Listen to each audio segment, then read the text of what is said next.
توحید کا کانسیپٹ بہت کلیئر رکھنا ہے کہ اللہ تعالیٰ محتاج تو نہیں ہے. اللہ تعالیٰ کا جو کھانا ہے نا ہمارے ذہن میں جو ہمارا اللہ کھانا بنتا ہے اس میں کسی بھی نبی کی گنجائش نہیں ہے، اور نبی سے اوپر ہم کسی کو نہیں رکھتے، اس لیے باقیوں کو تو آپ چھوڑ دیں. اللہ کا کھانا بالکل کلیئر ہے، اللہ تعالیٰ اور پھر اللہ تعالیٰ اور پھر اللہ تعالیٰ اور پھر کچھ نہیں اور پھر کچھ نہیں اور پھر کچھ نہیں اور اس کے بعد نبی علیہ السلام. اس طرح اپنی ہائرارکی بنانی ہے کہ یہ نہ ہو کہ آپ کسی بھی بندے کو اللہ تعالیٰ کے کھانے میں انٹر کروا دیں. مخلوق اور خالق میں فرق اتنا بڑا ہے، اسلام بہت کلیئر رکھیں. بڑے بڑے کانسیپٹ نبی علیہ السلام پہ کنفیوز کیے گئے ہیں، اتنے بڑا مسئلہ نہیں ہے، مگر اللہ کے اوپر کانسیپٹ کنفیوز کر دیا بہت ہی بڑا مسئلہ ہے. مسلم شریف کے امام مسلم جڑا گاٹا لا کے گئے نا، یقین کرو. مسلم کے مقدمے میں وہ تابعین ڈسکشن کر رہے ہوتے ہیں کہ جی ایک بندہ وہاں پہ آتا ہے اور کہتا ہے کہ جی میں جو وہ عبداللہ ابن مسعود سے میں نے حدیث سنی جب وہ جنگ صفین کے موقع پہ ہمیں ملنے آئے، تو وہ کہتے ہیں یار جنگ صفین تو 37 ہجری میں ہوئی تھی اور عبداللہ بن مسعود تو 4 سال پہلے 33 ہجری میں فوت ہو گئے تھے، تو وہ قبر سے نکل کے تمہیں حدیث کیسے بیان کر کے چلے گئے؟ وہ قبر سے بھی نکل سکتا ہے. بعد میں لوگ کہتے ہیں جناب امام جعفر نے قبر سے نکل کے بازید کو بیعت کیا ہے، کہتے ہیں نا. پھر کہتے ہیں بازید نے نکل کے تو ابو الحسن خرقانی کو کیتا. سب کہانیاں. تو یہ سارے جب بابوں کو ہم اس طریقے سے لے کے آتے ہیں، وہ کہتے ہیں جی وہ بابے کا اپنے جہاں میں ایک جہاں ہوتا ہے. سر یہی تو ہم کہہ رہے ہیں کہ مرنے سے پہلے اے مسلمان کر لے اس پہ غور.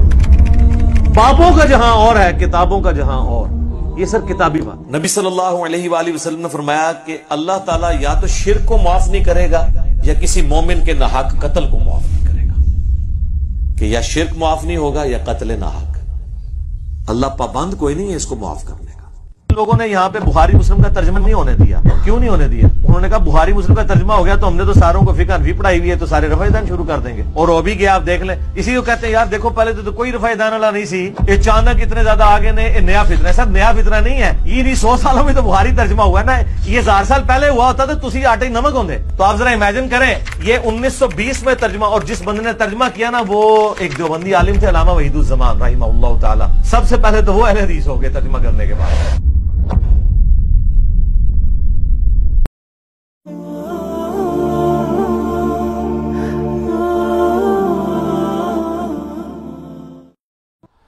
جو صحیح بخاری اور مسلم میں آتا ہے نا کہ ایک نابینا صحابی نے حضور علیہ السلام سے پوچھا تھا یا رسول اللہ نابینا ہوں، مسجد تک پہنچنے میں بڑا تردد ہے مجھے، اور مدینہ شریف میں حشرات الارض بھی بہت زیادہ ہیں، کیڑے مکوڑے بھی، مجھے خطرہ رہتا ہے کاٹ نہ جائے کوئی بچھو کوئی سانپ. تو آپ علیہ السلام فرمایا ٹھیک ہے گھر میں پڑھ لیا کرو نماز. جب وہ جانے لگا نا آپ نے پھر واپس بلایا. آپ فرمایا اذان کی آواز آتی ہے؟ میں پھر مسجد میں پڑھا. اچھا اس حدیث سے بعض لوگوں نے یہ غلط رزلٹ نکالا، علماء نے نہیں نکالا، محدثین نے نہیں، عوام الناس کہ جی نابینے کے اوپر بھی فرض ہے وہ جائے. سر وہ نابینا وہ تھا جو یہی جواب تو سننے آیا تھا، وہ تو حضور کی وجہ سے خاموش ہو گیا. عبداللہ ابن ام مکتوم. سر یہ وہ نابینا ہے جس نے غزوہ بدر میں کہا تھا کہ مجھے لے جاؤ، کم از کم کافروں کے سامنے ایک بندہ تو زیادہ کھڑا ہوا نظر آئے گا.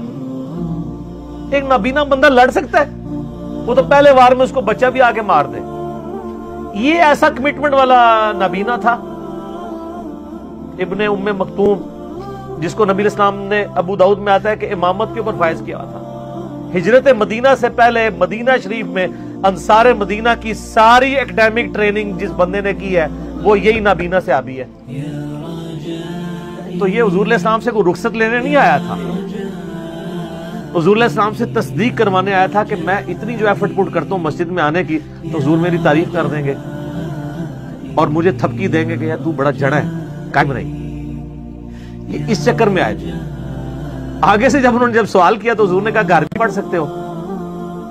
تو آپ میں ہوتے نا تو آپ کو کسی کو نہیں تھا واپس بلانا. حضور کو تو پتا چل گیا کہ یار یہ تو اتنی کمٹمنٹ والا ہے، اس کو میں اگر گھر میں باؤنڈ کرتا ہوں نا تو اس پہ اس کی دل آزاری ہونی ہے. یہ تو تن من دھن لٹانے کے لیے تیار ہے. تو یہ عبداللہ ابن ام مکتوم کو حضور علیہ السلام نے کہا تھا. خاص لوگ تو پھر خاص ہی ہوتے ہیں نا، ان کے تو معاملات ہی علیحدہ ہوتے ہیں، ان کی تو کمٹمنٹ علیحدہ ہوتی ہے.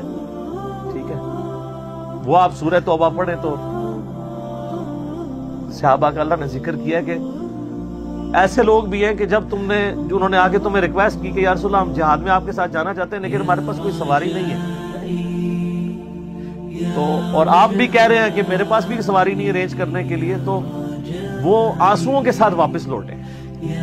اور دوسری طرف منافقین بھی تھے جنہوں نے بہانے کر کے جہاز سے چلائے. تو پھر سر انہی کے بارے میں سورہ توبہ میں ہے نا، اللہ نے مومنین کی جانیں اور مال جنت کے بدلے میں خرید لی ہیں. بسم اللہ الرحمن الرحیم. عبس وتولى أن جاءه الأعمى وما يدريك لعله يزكى أو يذكر فتنفعه الذكرى أما من استغنى فأنت له تصدى وما عليك ألا يزكى وأما من جاءك يسعى وهو يخشى فأنت عنه تلهى كلا تذكرة فمن شاء ذكره في صحف مكرمة مرفوعة مطهرة. اب میرے بھائیو اگلی سورت ہے سورہ عبس. یہ بھی مکی سورت ہے. یہ بھی اس میں شروع میں ایک خاص واقعے کا ذکر ہے، اس کے بعد پھر فکر آخرت ہی ہے اس کے اندر. اس کا پس منظر جامعہ ترمذی میں اور سنن مسند احمد میں اور باقی کتابوں میں تمام تفاسیر میں آپ کو ملے گا. ایگریڈ اپان ہے اہل سنت اہل تشیع کے ہاں، سب کے ہاں. نبی علیہ السلام کے ایک بڑے لاڈلے صحابی عبداللہ ابن ام مکتوم شروع کے مسلمانوں میں سے تھے، اور اتنے لاڈلے اور لائق ترین صحابی تھے کہ نبی علیہ السلام نے ہجرت مدینہ سے پہلے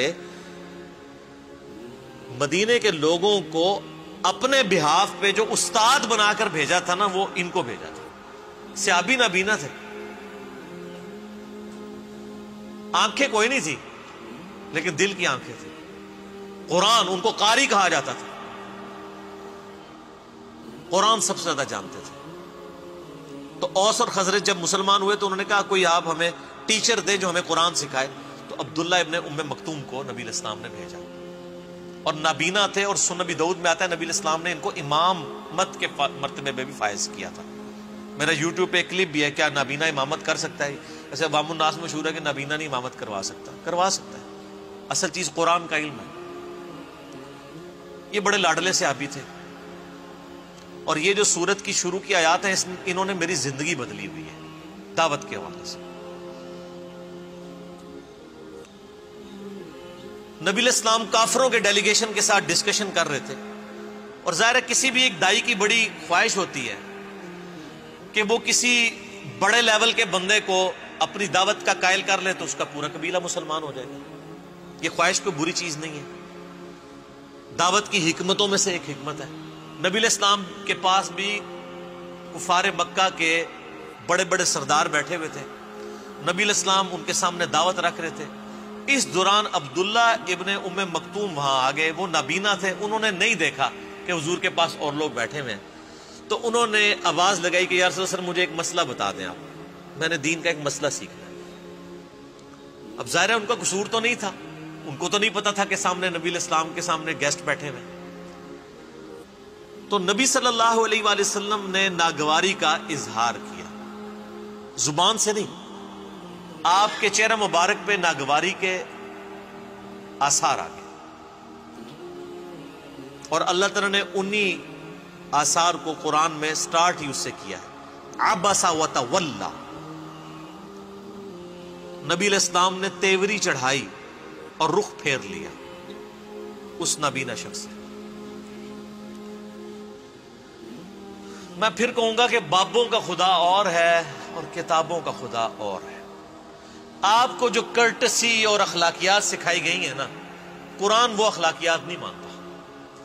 قرآن ننگی تلوار ہے، کیونکہ قرآن جو اخلاقیات بتا رہا ہے اصل میں وہ اخلاقیات ہے. آپ کی اخلاقیات یہ ہے کہ آپ کسی کے گھر جائیں, دروازہ کھٹکھٹائیں, وہ دروازہ نہ کھولے تو آپ اس کو بد اخلاق سمجھتے ہیں. جبکہ بخاری مسلم میں حدیث ہے کسی کے گھر جاؤ 3 دفعہ دستک دو, جواب ملے تو ٹھیک, نہ ملے تو واپس لوٹ جاؤ, اور اس بات کا برا بھی مت مانو, کیونکہ اس شخص کا حق ہے کہ وہ ملے یا نہ ملے. اور قرآن حکیم میں سورہ نور میں یہ بھی آیا ہے کہ 3 اوقات میں تو تم جا ہی نہیں سکتے کسی کے گھر میں. مجھے تو بڑا غصہ آتا ہے دوپہر کو 3 بجے آ کے آپ کے گھر کو دستک دے. کیوں بھائی, یہ کہاں کی اخلاقیات ہے؟ دوپہر کے وقت آپ کسی کے گھر جا ہی نہیں سکتے, عشاء کے بعد بھی نہیں جا سکتے, الا ہے کہ آپ پہلے اجازت لے لیں, وہ علیحدہ بات ہے. پرائیویسی کے اوقات ہے. تو کہا گیا اجازت نہ ملے تو واپس چلے جاؤ. یہاں پہ کسی کو بیل کرتے ہیں, وہ نہیں اٹھاتا, پھر دوسری بیل, پھر تیسری بیل.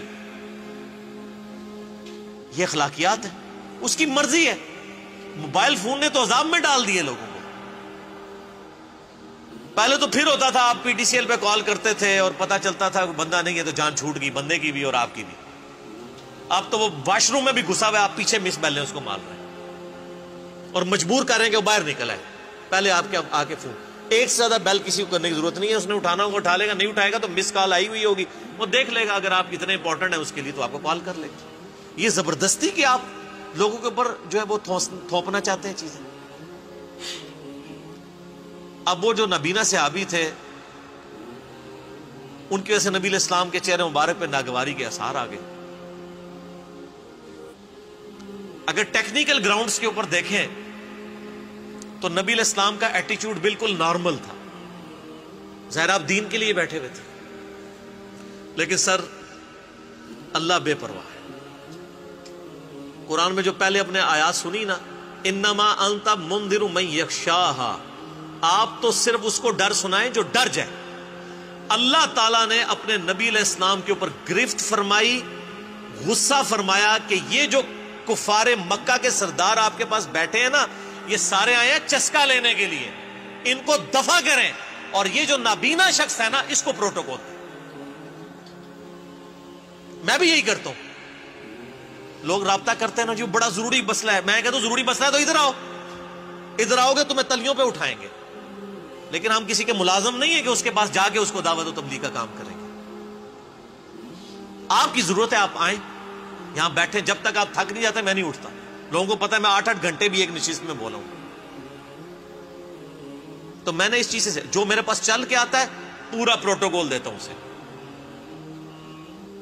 نبی علیہ السلام کو اللہ تعالیٰ نے ڈانٹا کہ وہ نابینا تو آپ کے پاس خود مسئلہ سیکھنے کے لیے آیا تھا, اس کی طرف آپ نے تیوری چڑھائی ہے, حالانکہ آپ نے زبان سے کچھ نہیں کہا. اور یہ جو منوس ہمارے سامنے آپ نے بٹھائے ہوئے ہیں نا, یہ تو سارے چسکا لینے کے لیے آئے ہوئے ہیں. انہوں نے بات شاید کوئی نہیں سننی ہے. ان کو چھوڑیں, جو پاک ہونا چاہتا ہے اسے پاک کریں. تو اس چیز سے میں نے چیز سیکھی ہے کہ کسی کو لولو پوپو کرنے کی ضرورت نہیں ہے, چاہے بڑے سے بڑا انسان بھی ہو. اور اس کے آگے آپ اپنی آنکھیں بھی بچھا دیں جو خود سے دین سیکھنے کے لیے آپ کے پاس آتا ہے. میں نے اس سے یہ چیز سیکھی ہے. نبی علیہ السلام کو اللہ تعالیٰ نے اس نبینا شخص کے پیچھے ڈانٹا, اور اس کے بعد جب بھی عبداللہ ابن ام مکتوم آیا کرتے تھے نا تو نبی علیہ السلام پروٹوکول دیا کرتے تھے. آپ فرماتے تھے اس کی وجہ سے اللہ تعالیٰ نے میرے اوپر عطاب کیا ہے, یہ بڑا لاڈلا ہے. ہائے ہائے, عبس وتولی, تیوری چڑھائی اور رخ پھیر لیا. ان جاءہ الاعمی, صرف اس وجہ سے کہ آپ کے پاس ایک نابینا شخص آیا. وما یدریک لعلہ یزکا, آپ کو کیا معلوم وہ پاکیزہ ہونا چاہتا ہے. او یذکر تنفعہ الذکر, یا وہ غور و فکر کرتا تو نفع پہنچاتی اس کو آپ کی نصیحت. یعنی یہ تو نصیحت حاصل کرنے کے لیے ہے. اما من استغنا, لیکن وہ جو ہے بے پرواہ, یہ جو آپ کے سامنے ٹگے بیٹھے ہوئے ہیں کافروں کے سردار, فأنت لہو تصدی, آپ اس کی طرف تو توجہ کرتے ہیں. وما علیک اللہ یزکا, اور آپ پر کوئی ضرر نہیں ہے اگر وہ نہ بھی سدھریں. اللہ فرما رہے ہیں یہ جو سامنے آگے بیٹھے ہیں نا یہ نہ بھی سدھریں. آپ کا کام تو آپ دعوت دے چکے ہیں, پہلے بھی کئی بار دے چکے ہیں, یہ تو دفع ہونا. ان کے بارے میں تو آپ کو نہیں پوچھا جائے گا, لیکن جو آپ سے دین خود سیکھنے کے لیے آیا ہوا ہے اس کو آپ پروٹوکول دیں. وَأَمَّا مَنْ جَاءَكَ يَسْعَى, اور جو آپ کے پاس آیا ہے دوڑتا ہوا, وَهُوَ يَخْشَى، اور وہ ڈر بھی رہا ہے، اللہ کا خوف رکھتا ہے. سَيَذَّكَّرُ مَن يَخْشَى، اے نبی اس کو نصیحت کریں جو ڈر جائے.